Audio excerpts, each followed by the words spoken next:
Estás escuchando Sobre las Cuerdas, podcast exclusivo de La República.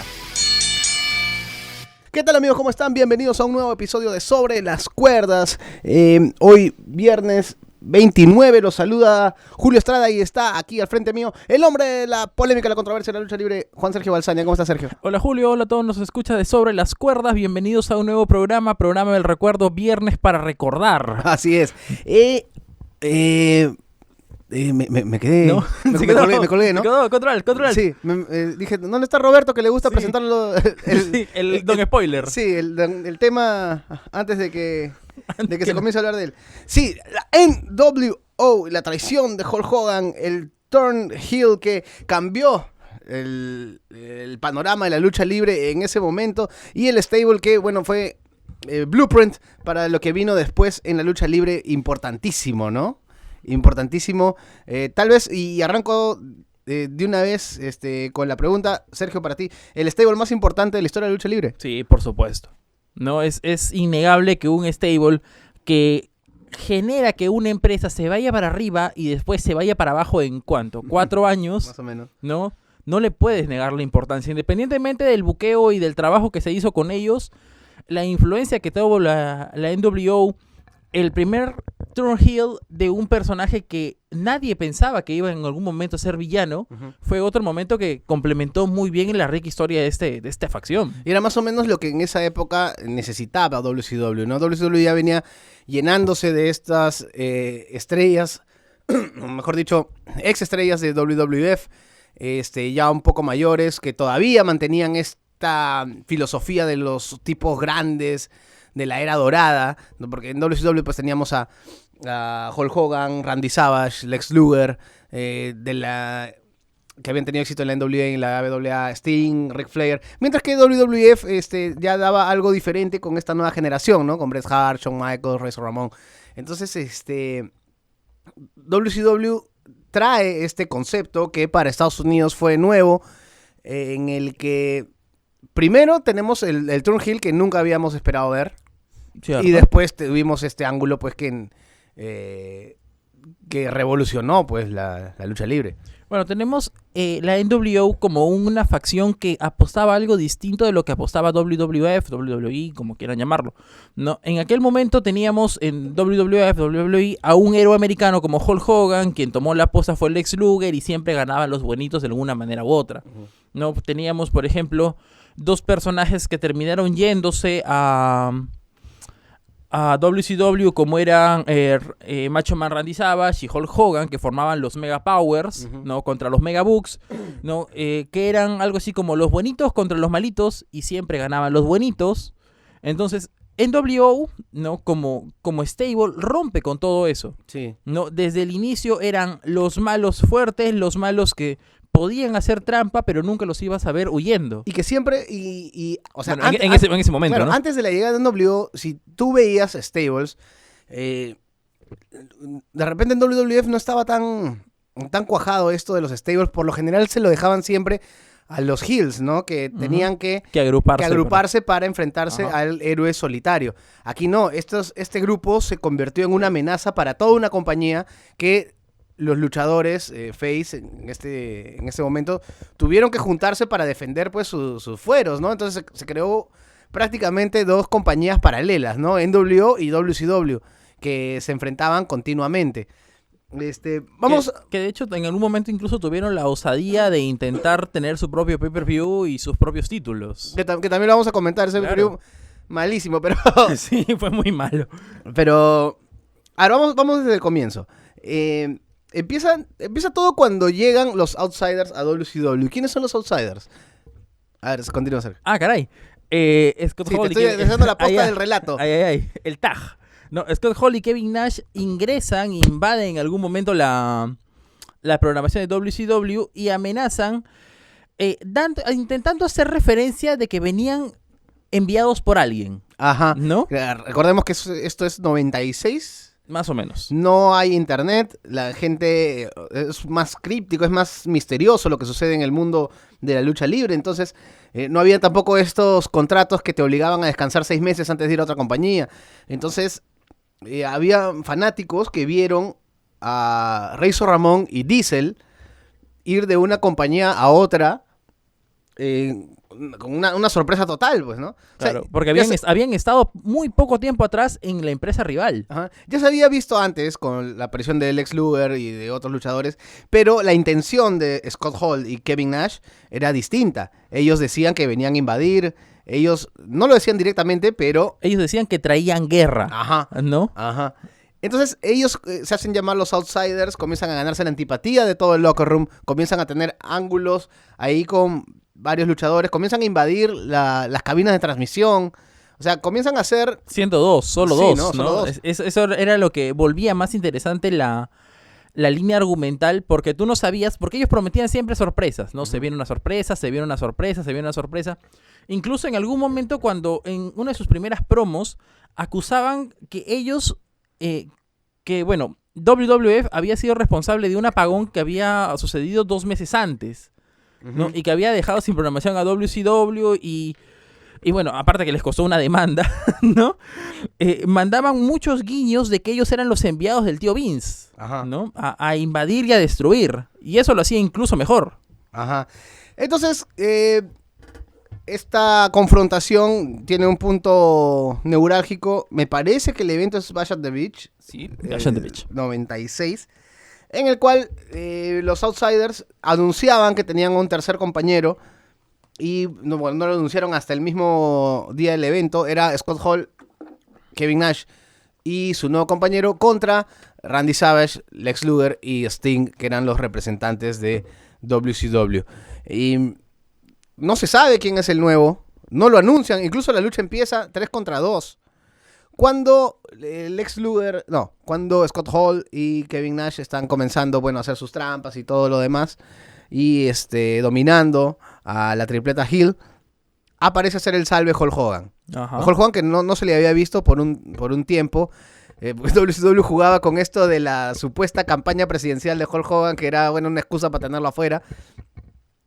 Hulk Hogan entra, limpia la casa y sorprendentemente para todo el mundo le aplica su famoso leg drop a Randy Macho Man Savage. Tal vez esta fue una de las primeras veces que en WCW los fans comenzaron a tirar cosas al ring. Una de las tantas. Sí, que después se convirtió en constante, que sí. Llegó un momento que no sabía si lo hacían por desaprobación o porque estaban contentos, ¿no? Sí. Entonces, ya les encantaba hacer eso. Hulk Hogan era el tercer miembro de los Outsiders, que comienzan a llamarse la nueva orden mundial. Aquí es donde hace una de las promos más famosas también de la historia de la lucha libre, en el cual Hulk Hogan hace su turn a heel. Cosa que no había sucedido antes. O sea, Hulk Hogan había hecho de heel en otras compañías antes, incluso de WWF, en Japón también, pero no era en ese momento pues el ícono americano que había sido o que después se convirtió en Estados Unidos. Debe estar en el top 3 de los turn heels de la historia, si no es el número 1. Si no es el número 1, claro. Teníamos incluso, Hogan sella muy bien su cambio cuando en el mismo evento Gene Okerlund, el histórico Gene Okerlund, le coloca el micrófono y le pregunta ¿qué estás haciendo? ¿No? Y Hogan primero los manda a callar a todos y después asegura de que él es el futuro de la lucha libre, ¿no? A pesar de que el tipo ya estaba entrado en años, no, asegura que es el futuro de la lucha libre y que eso es el nuevo orden mundial. Y ahí es donde comienzan a llenar el... No, y fue paja también que sea Gene Okerlund el que le hace la entrevista en el ring, porque ellos han estado juntos pues varios años en WWF, son buenos amigos y más o menos, para los que son un poco más nuevos, más o menos cuando Stone Cold dio el turn a heel y fue Jim Ross el que le hizo la entrevista. ¿Cierto? Ahí se notaba algo dramático. Pero la cuestión es que se inicia esta nueva etapa en WCW. Hulk Hogan, Scott Hall y Kevin Nash son la NWO.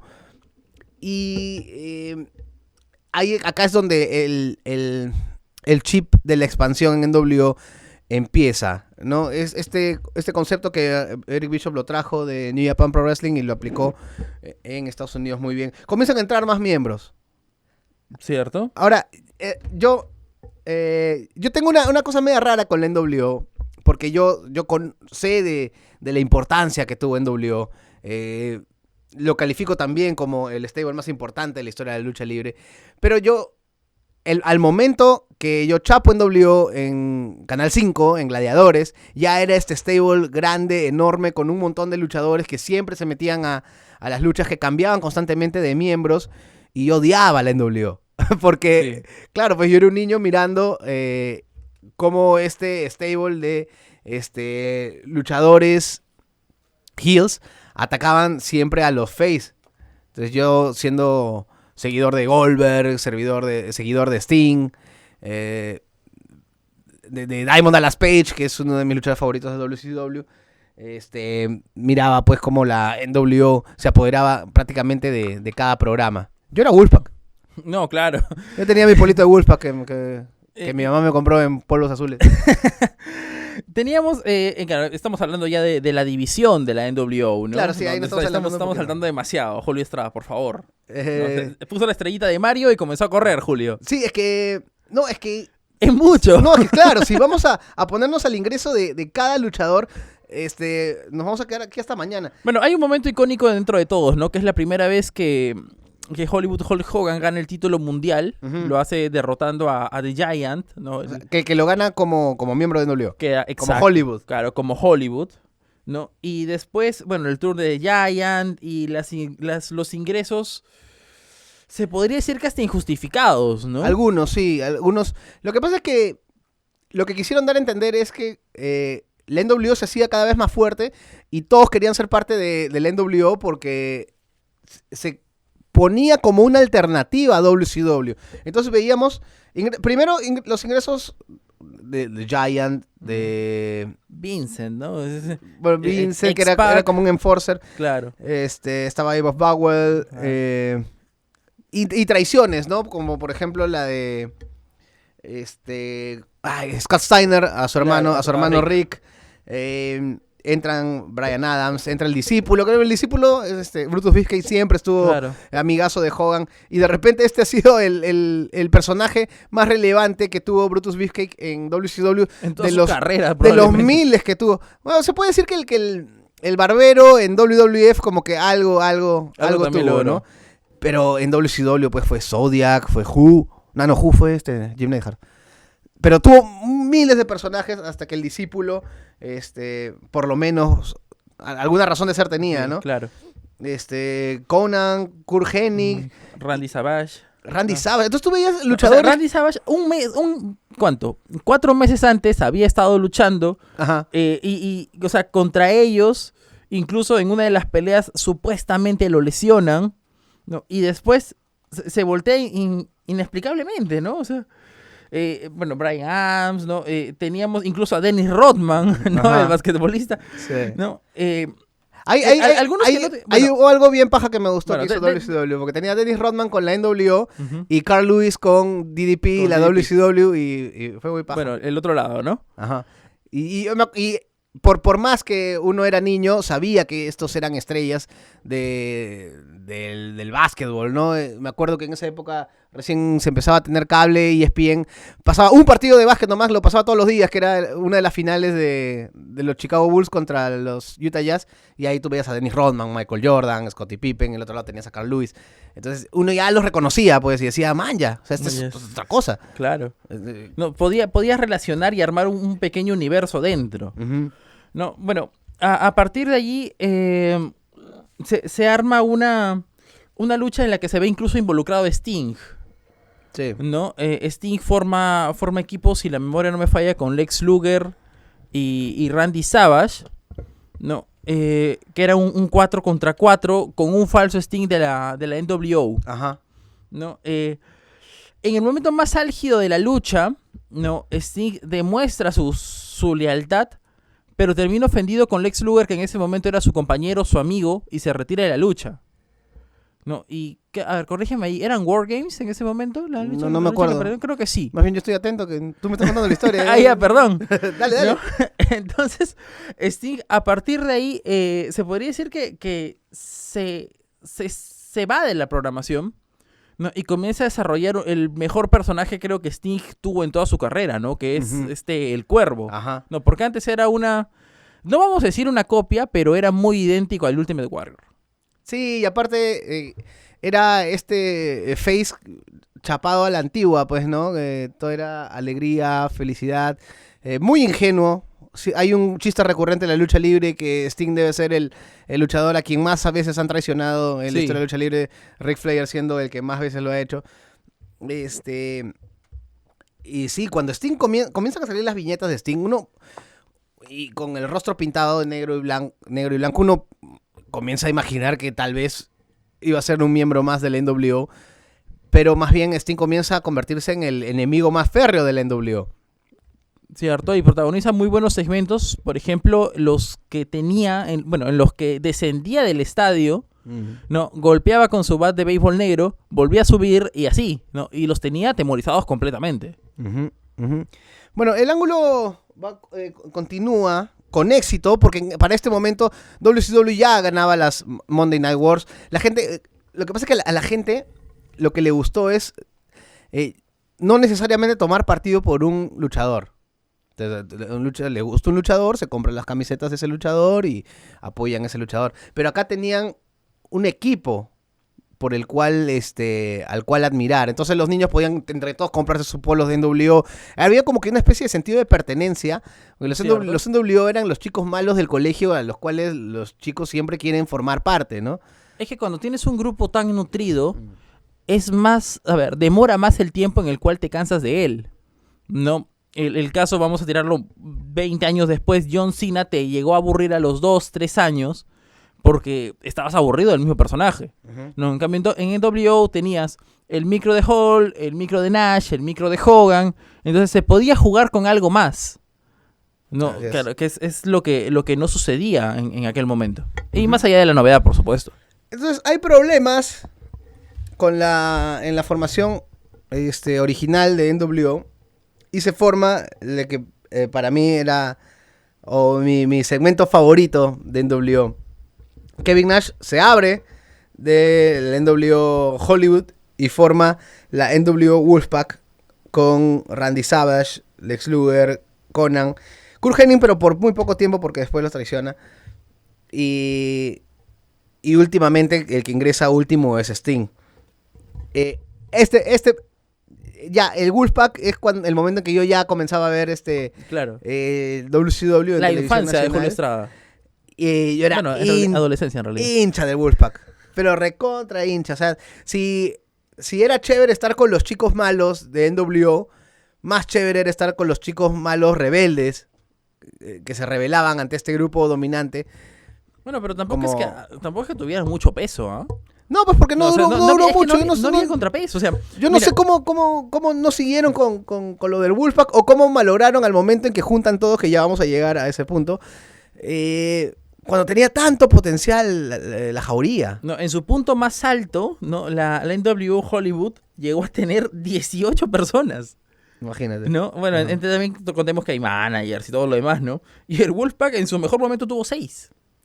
Sí, pero yo creo que mientras menos mejor, alucina. Porque cuando yo lo conocí eran 4. A ver, porque ni siquiera Randy Savage ya estaba lesionado, Kurt Hennig se había ido. En el NWO Hollywood estaba ya Hollywood, no, The Giant Big Show, no, a ver, ¿qué más de poder? Scott Steiner, Dusty Rhodes, Scott Hall y por ahí, bueno, Kurt Hennig, que bueno, Stevie Ray también estaba. Stevie Ray, el músculo de Harley Heat y Bret Hart. ¿No? Bueno, Bret Hart entrando, saliendo, ¿no? Saliendo también no era muy constante. Bret Hart fue más relevante en NWO 2000. Cierto. Que ya vamos a llegar también a NWO 2000. Claro. No, y por el otro lado estaba Kevin Nash, Bubba Rogers, Randy Savage, Sting, Lex Luger y Conan. Pero claro, se marca en el momento en que ingresan a ese episodio de Thunder donde debuta el tema de los Wolfpack, ¿no? Con el Claro. Y debuta el Wolfpack in the house. Y ahí eran 4, pues eran Kevin Nash, Randy Savage, Sting y Conan. No, eran 5. No, eran Kevin Nash, claro, Randy Savage, Lex Luger y Conan. Porque ellos querían que Sting ingrese al Wolfpack. Y de hecho lo acosan, por así decirlo, casi un mes, ¿no? Sí, para lograrlo. El encargado, el que le dieron esa chamba fue Lex Luger. Lex Luger se manda una buena promo. A mí me sorprendió Lex Luger. Para traer a Sting. No era malo en el micro Lex Luger tampoco. Que al final lo consigue. Y Sting es el que más recuerdo yo, pues el Sting del rostro pintado de negro y rojo. Rojo. Ajá. Y Nah, soy hincha de Wolfpack. ¿Cómo no sacan polos ahorita de Wolfpack de nuevo? Quizá porque nadie se acuerda. Y el saludito con... El Era el Too saludo del Sweet. click, ¿no? No, el Too Sweet. Pero parecía un lobito, pues. Claro, el Too Sweet original. Si la gente pudiera ver lo que está haciendo Julio Estrada aquí, por Dios santo. Me voy a tatuar el logo de Wolfpack. Pero no el del NWO, sino el del Wolfpack. Ah, Porque aparte tenían su logo, pues, ¿no? Que era muy parecido, ¿o no? No, Ah, sí. tenía toda la pinta de ser un logo, parecía un logo de un equipo de béisbol, un equipo de fútbol americano, ¿no? Ya. Tenía esa onda. Un animalito. Era un logo con- así, bien asado. Pero como todo tiene su apogeo, también tiene su descenso. Y estamos hablando de la época de Starrcade, 97 o 98, ya me olvidé. Pero fue cuando Kevin Nash le arrebata el título a Goldberg con esta intrusión de Scott Hall, que lo ataca con el famoso bastón eléctrico para acabar el reinado de Goldberg, y Kevin Nash gana el título mundial. Kevin Nash la noche siguiente en Nitro expone el campeonato contra un Hulk Hogan que no había estado presente o había estado un poco ausente de los programas de WCW. Y aquí, Porque estaba ahí estaba concentrado otra vez en su campaña presidencial. y este es uno también de los momentos históricos de la lucha libre. Por Porque momentos más infames. Porque a la par que Nitro nos estaba presentando esta lucha entre Kevin Nash y Hulk Hogan en el main event, en Raw teníamos una lucha entre La Roca y Mankind por el título WWF. Entonces, ¿qué sucede? En plena efervescencia de las Monday Night Wars, Eric Bishop le comanda a Tony Schiavone que, como los programas de Raw son grabados y ya tenían los resultados y ya sabían que en ese programa Mankind se coronaba por primera vez campeón de la WWF venciendo a La Roca, ordena a Tony Schiavone que mande el spoiler. Y al comienzo del programa nada más, Tony Schiavone dice, nos informan que en el programa de la competencia, Mick Foley, que aquí luchó como Cactus Jack, va a ganar el campeonato. Y dice de manera irónica, bueno, seguro eso va a poner muchos traseros en los asientos. Que es como que el slang para decir que va a ser ¿No? Eso no va a funcionar, pero en realidad funcionó. Lo que sucedió fue que miles de personas en Estados Unidos inmediatamente cambiaron de canal para ver cómo Mankind le quitaba el título a La Roca en una lucha que tuvo de todo, porque se metió... En realidad fue uno de los mejores programas que alguna vez hemos visto Sí, de Raw, ¿no? overbuqueado, pero perfectamente hecho, porque tenías a la corporación, tenías a un Mankind que ya no era este loco lunático, sino era este loco buena gente, que la gente... Más cuajado. Sí, que la gente ya le gustaba. Tenías a DX. DX, que le dio el espaldarazo en cuando parecía que se iba a enfrentar a toda la corporación solo. Ajá. ¿No? Y tenías la cereza en el pastel, que fue la irrupción de Stone Cold Steve Austin, que era la gran estrella de WWF, el gran enemigo de Vince McMahon. Aparece, limpia la casa, chapa la silla y ayuda a Mankind a ganar el título en un momento emocionante, emotivo, porque Incluso la promo final de Road Dogg es muy buena. Uh-huh. ¿No? Cuando presenta al nuevo campeón, damas y caballeros, ¿no? Niños y niñas, el nuevo campeón de WWF, Mankind, mientras las cámaras se enfocan en el rostro de Vince y Shane gritando totalmente molestos, ¿no? Es algo así como emotivo por un lado y decepcionante por el otro, ¿no? Porque en WO, bueno, con lo que ya vas a contar en algún momento, no soy Roberto, no voy a spoilear, ¿no? En verdad viene ahorita. Ahorita bien, ahorita voy a tocar la puerta. No, fue decepcionante y fue el golpe que necesitaba WWF. De hecho, WCW nunca más volvió a vencer en los ratings a WWF después de esa noche. Y ahí esperabas que los venza. O sea, el resultado decepcionante con el que cerró Nitro fue totalmente opuesto. O sea, fue muy distinto a la emoción con la que cerró Raw. Conocido en el mundo de la lucha libre como el Finger Poke of Doom. Para la gente que de repente es un poco más joven y no lo vio, busquen en YouTube. Comienza la lucha, Hulk Hogan no está vestido como para luchar, Kevin Nash sí. Empieza con Kevin Nash empujando a Hulk Hogan, como diciéndole, éntrale papá, vamos a luchar. Hulk Hogan levanta la mano como que lo va a golpear y le hace ¿cómo se...? toquecito con el... Como cuando vas a botar las canicas, Ajá. así, Un golpecito con el índice. en el pecho. Y Kevin Nash mete el mejor bump de su vida, porque como que no bumpeaba mucho. Y Hulk Hogan lo cubre para ganarle el título mundial y volver a ser campeón en unos cuantos segundos, dejando a la gente atónita y sorprendida. O sea, ¿qué pasó? 1, 2, 3, Kevin Nash se levanta, se comienza a reír, aparece el Wolfpack, aparece la NWO y se juntan todos en un infame abrazo en el cual daban por anuncio que la NWO se volvía a juntar todos juntos, salvo Lex Luger, salvo Conan, que también se sintió traicionado. Después aparece Goldberg, que también lo destruyen a Goldberg. Le hacen la clásica escritura de NWO con spray, que también lo hacían sobre los cinturones. Entonces, esto fue... ¿qué estaban pensando en WCW? ¿No? ¿Qué estaba, o sea... Es que lo que pasa es que para aquel momento WCW buscaba llamar la atención como sea, ¿no? Por eso traía luchadores, traía deportistas, trajo a Robocop, ¿no? O sea, la intención siempre fue llamar la atención de los medios para tener más exposición. Sí, pero se pasaron.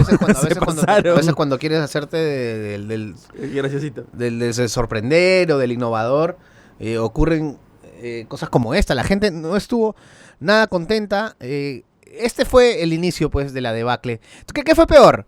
¿El Finger Book of Doom o el campeonato de David Arquette? Creo que el campeonato de David Arquette. Sí, ¿no? El Fingerboot todavía se podía salvar si es que le dabas una buena resolución al final, ¿no? Quizá entrando Goldberg con Lex Luger y limpiando la casa, se podría decir, ¿no? Más o menos para salvar un desenlace tan malo. Pero David Arquette no hay manera de justificarlo. No, hoy día vamos a hacer algún programa sobre... la muerte de la WCW. Sí. Serían dos episodios, ¿ah? Bueno, ya de aquí lo que siguió en NWO ya creo que fue bajando en relevancia. Se terminaron separando nuevamente. Se creó la NWO Elite, que eran como que la reunión, pues, ¿no? De estos que se acaban de juntar de nuevo. El NWO Equipo B, donde ya estaban los mid-carders. Se forma NWO 2000, donde acá ya Jeff Jarrett aparece, que Jeff Jarrett había vuelto a la empresa. Jeff Jarrett se hace campeón mundial. Ya NWO comenzó a decaer y bueno, tuvo su punto final con el fin de la empresa en sí. Pero es innegable, pues, la influencia que ha tenido NWO dentro del mundo de la lucha libre. De hecho, 2 años después, WWF copia más o menos, o no sé, ¿tú qué opinas? ¿La invasión fue inspirada en un poco en NWO? Creo que sí, ¿no? Quizá, ¿no? De repente este formato semanal en que miembros de NWO se enfrentaban con miembros de WCW, que antes era siempre heel contra face, pero ahora eran facción contra facción. Yo creo que por ahí va. Quisieron jugar, ¿no? Un poco con ese recuerdo que tenía el fanático de las invasiones, ¿no? Recordemos que una invasión siempre es un ángulo atractivo, pero, bueno, ya lo dijimos varias veces, no funcionó, ¿no? Bueno, como tú le decías, ¿no? Después hubo ciertos intentos de reformar la NWO, ¿no? Russo intentó en algún momento reformarlo también con Hall, con Nash. Bueno, ya para ese momento Hulk Hogan no estaba por una lesión y porque aparentemente Horace Hogan también fue despedido. Horace Hogan, era su sobrino, algo así. Su sobrino. ¿No? Bueno, estaba Hall, estaba Nash, estaba Hart, Jeff Jarrett, Scott Steiner y los Harris Brothers, ¿no? Que nadie sabe quiénes eran los Harris Brothers. Bastante influencia. DX, pues, ¿no? Que fue como una respuesta, o que intentó ser directa de WWF a NWO, ¿no? Lo bueno que tuvo DX y que lo llevó a triunfar, a diferencia de NWO, ¿no? DX se retira en lo más alto, mientras que NWO se retira en una bajada insalvable, es que DX tuvo supervisión, ¿no? En NWO todos hacían lo que querían, todos tenían su control creativo, entonces todo salía de control, ¿no? DX siempre tuvo un freno y eso fue también lo que le sirvió. Sí, pues NWO, influyente hasta estos días, Después tuvieron algunas apariciones. Creo que merece un capítulo aparte y lo propongo acá de arranque para hacerlo la otra semana, porque da para un capítulo entero hablar de la NWO en WWE. Yo creo que sí da para un... ¿Crees sí que da- alcance? Bueno, aunque yo estuvo... creo- Sí, ¿no? yo Estuvo creo que Shawn sí da- Michaels, Yo creo que sí Six da para un Pack. episodio entero porque venía como algo muy interesante y se fue devaluando, fueron divagando con lo que hicieron y WWE al final terminó dándole poniéndole el último clavo a NWO. Yo creo que sí. Como a todo lo de WCW le terminó de dar el último clavo. En realidad. Influencia, adaptaciones. ECW formó la BBWO. La Blue World Order, Ajá, ¿no? con Stevie Richards, Nova y el Blue Blue Mini. Meaning. La Latino World Order que creó Eddie Guerrero. Ya hemos tocado ese tema aquí. ¿no? Incluso en Latinoamérica, Imperio tuvo la Nueva Orden Hispana que también jugaba con el Sí. logo y con las letras. El Bullet Club tenía muchas cosas de NWO también. Hasta ahora las tiene, ¿no? Ajá. Con Tamadonga pintando todo lo que puede con el Ajá, símbolo del Ballet Club, Los colores, el Too Sweet. la actitud, Sí, ¿no? ¿no? El había, sprite. había bastante había bastante de eso. Pero ustedes, muchachos, ¿qué opinan? Al final, ¿el legado de la NWO es tan importante, tan grande, o sus últimos días y las últimas cosas que llevaron a la debacle de WCW como que despintan un poco la trascendencia de este grupo? Para mí, sí, de todas maneras está en el top 3 de mejores stables, si no es el número 1. O sea que mi corazoncito es Wolfpack. Mi Caray, corazoncito ¿cuál es? también A ver. es DX también. ¿Cuáles son los otros dos para usted, señor Estrada? No sé, ese es un debate para un programa que lo vamos a hacer, Los pero mejores stables. de los mejores stables. Caray, ¿ves? Lo que no logramos en reuniones, lo logramos a Sí, mitad del sí, programa, sí, ¿no? pero de ahí nos olvidamos. Sí, es cierto. Eh, No es a Roberto para que note.